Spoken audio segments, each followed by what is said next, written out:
What's up, everyone? You are checking out the Uncensored Pro Wrestling Podcast. I'm your host, the Hot Commodity Ant C. And I'm here too. Smoking Ant B is there with us, and we are covering WWE Friday Night SmackDown for November 19th, 2025, live in Toledo, Ohio. Actually, I think they're in Suplex City. I think they sure were. We have an intense night. This is the last stop before WrestlePalooza, which is currently taking place as we're recording this, but we like to watch it later because we don't like the commercials. At least I don't. But we're going to cover that card later on. But kicking off SmackDown, Michael Cole is on commentary with Corey Graves, and he talks about how Brock Lesnar has called him backstage to do an interview. And as Michael Cole is walking to the back, Brock Lesnar comes out, picks up Michael Cole, and lifts him into the ring. And pretty much grabs him and tries to He bullies him. Yeah. And then Corey Graves tries to stop Brock Lesnar from doing that. And then Lesnar lays out Graves on an F5. And then he grabs the camera and says, "John, it's D-Day tomorrow. I'm coming for you." And then he throws the steps, the prime cart, and then a bunch of guards run into the ring to kind of help Corey Graves out. He pushes them all away, and he lifts up Graves for another F5. And they're pulling this whole situation here that is so dramatic. They're taking Corey Graves out. Michael Cole can't even talk after this segment. He's upset. And they're really playing this up that Brock Lesnar has destroyed everything in WWE. And John Cena needs to be Super Cena and take out this big monster, which is good. But before we talk about that, as Brock Lesnar is walking backstage, he bumps into Paul Heyman. And he tells Paul that we should talk, and Paul is just smiling. Paul then tells Nick Aldis that he's here to broker peace with the Usos tonight. So let's unpack that. What did you think of Brock Lesnar causing chaos to open SmackDown? Very different from last week's. Yeah. I liked it. It reminded me of old Brock Lesnar, a year or two ago when he would just fuck up Cody Rhodes and he just came out, laid everybody out. It was interesting that he did that with Corey Graves because he's not supposed to take any bumps and he has a neck injury. And that's why he stopped wrestling, right? Corey yeah, Graves, everybody, man. All the comments are saying he took that F5 He took awesome. That shit, yeah. And what do you think is going to happen with Paul Heyman and Brock Lesnar? I don't know. I don't know. But there's rumors that he could be on their team for War Games. That could happen. I could definitely see them wanting to incorporate him in War Games. That would be crazy. Brock Lesnar in a War Games match. Oh, that'd be crazy. It'd be really good. We'd have to see what would happen. But, all right, our first match, before the match. And this is what we needed. We didn't have any, other wrestlers come out and try to do this, but nobody does it like Brock. You're oh shit. You're scared at home when you're watching. He's a real live monster.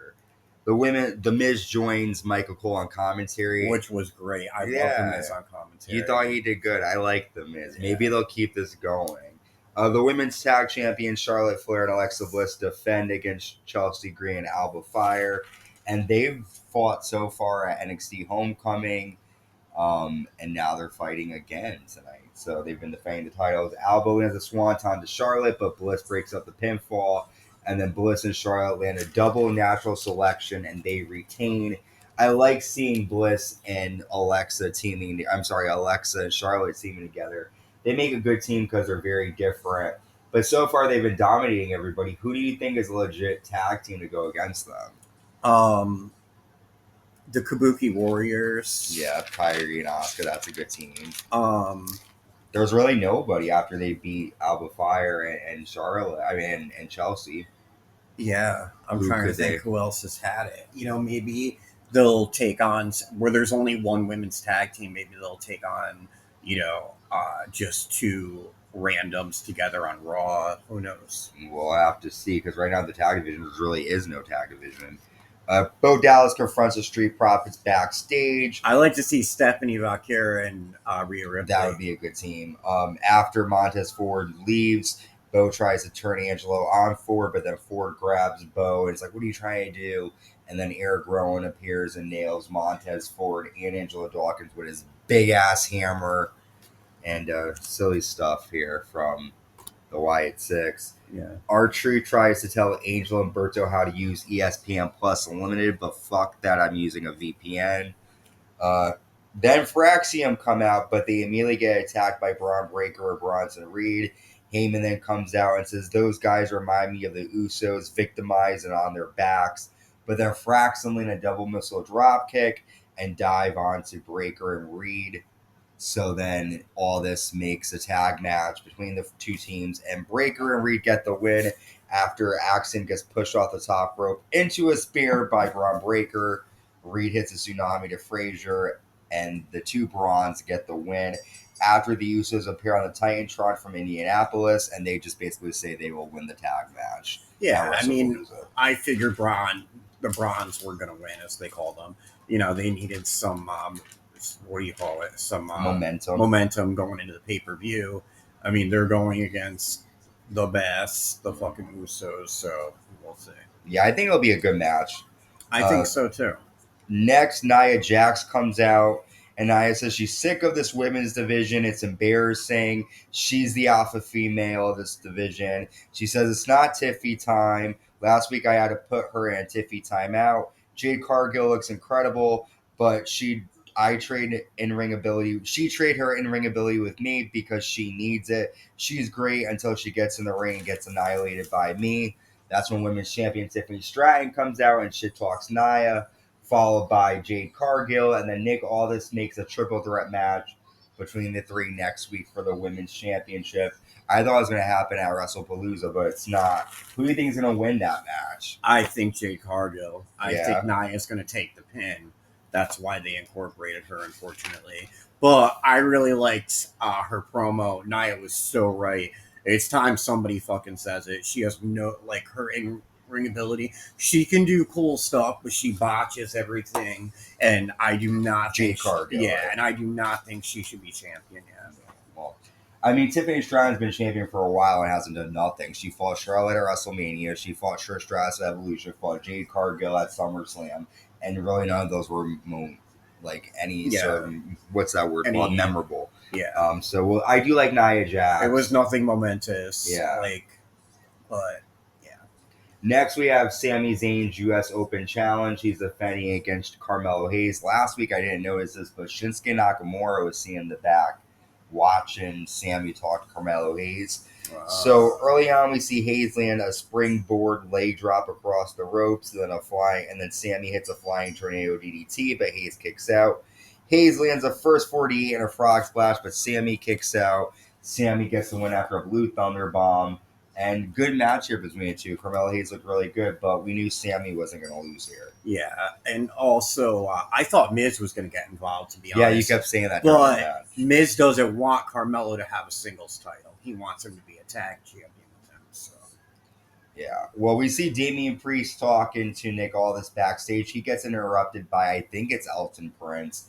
And Priest just tosses Prince through the fucking wall. And that was an Attitude Era moment that I was like, oh, this could have been happening back in 98.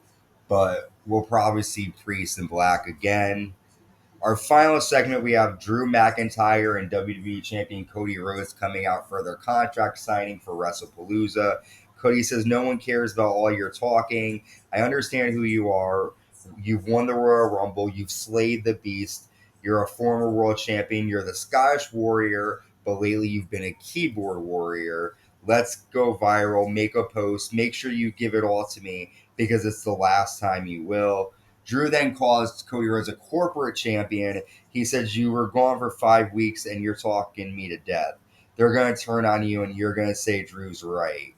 And then Cody says, say you're wrong. Your legacy becomes the man who lost to me in our ESPN debut for the WWE Championship. And that's when Drew McIntyre attacks Cody Rhodes.